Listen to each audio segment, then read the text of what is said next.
సంగీత, welcome. ఏం welcome? నాకేం తలనొప్పి. తలనొప్పి ప్రిస్క్రిప్షన్ ఇచ్చా కదా నీకు, టైగర్ బాము ఇచ్చేసి మొహాన్ వేసి వెళ్ళారు. మరి మొహాన్ వేసి వెళ్ళకే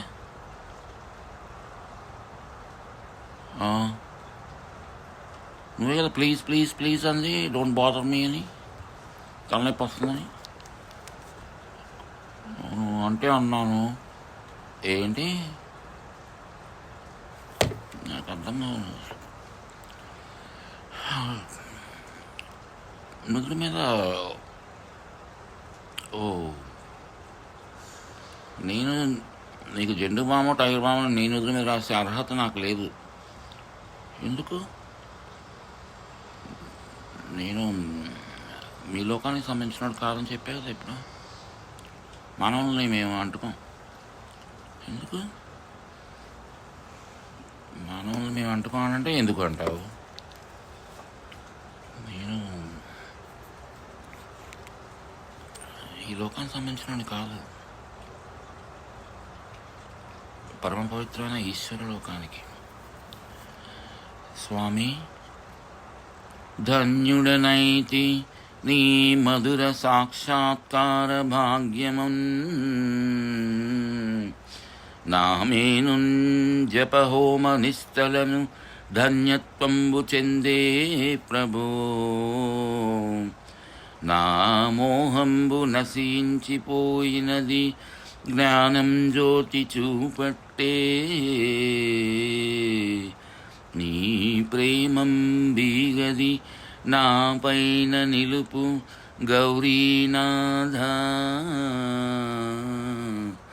భక్తావన గౌరీనాథ.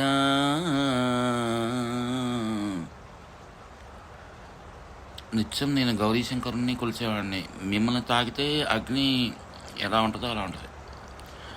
అలా కోరుకోవాకు.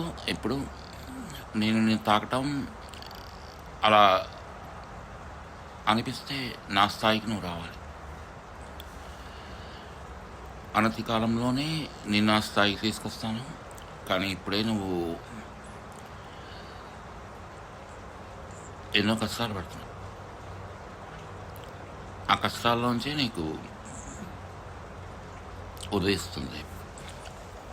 ఏంటి ఉదయించేది? మీరు ఎప్పుడు వస్తారో చెప్పడం, ఎప్పుడు వస్తారో చెప్పడం. ఎందుకు రాను? ఇప్పటికిప్పుడు రమ్మన్నా వస్తాను. సిరికింజప్పుడు శంఖచక్ర యుగం చేలోయి సంధింపడే.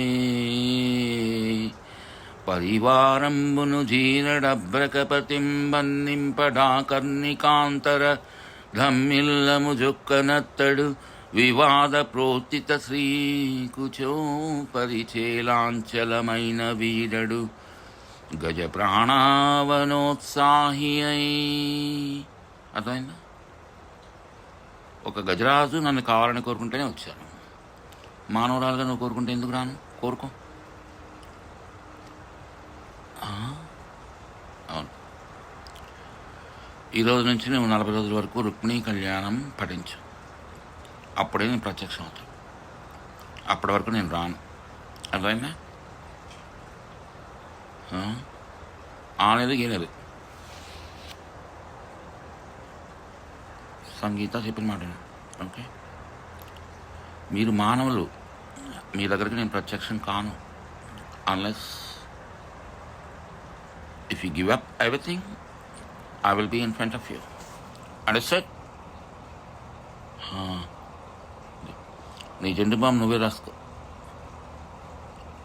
నేను వచ్చి రావాలంటే పైనుంచి నేను దిగి రావాలి. అర్థమైందా? అర్థమైంది. I'm not going to bother you. I'm not going to be annoying anymore. You need to speak up and I will be there. అది గజేంద్ర మోక్షం, రుక్మిణీ కళ్యాణం 2 చదువుకో.